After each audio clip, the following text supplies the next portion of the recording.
یا رسول اللہ کا مطلب یہی ہے کہ تم نے جیسے کہا یا رسول اللہ، اس میں آخر میں کیا ہے؟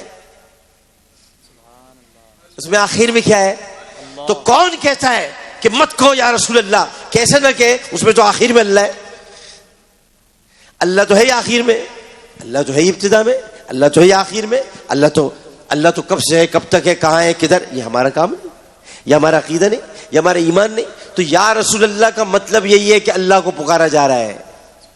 پتہ نہیں دنیا میں کون سے عقل کے اندر رہتے ہیں جو یہ کہتے ہیں کہ یا رسول اللہ مت پکارو، یا کا صیغہ مت لگاؤ.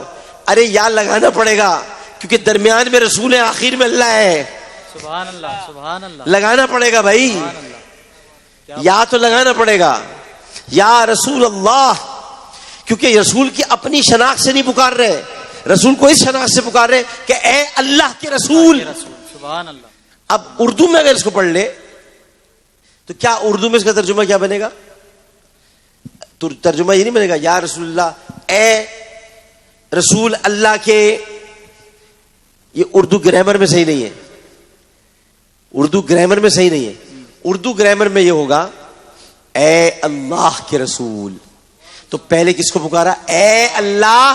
سن لیا اللہ، ہاں میرے بندے نے پکارا، اللہ کے رسول کو پکارا. ارے میرے پیارے تجھے پکارا ہے، مجھے پکارا تو تجھے پکارا، یعنی میں سبب بنا تجھے پکارنے کا.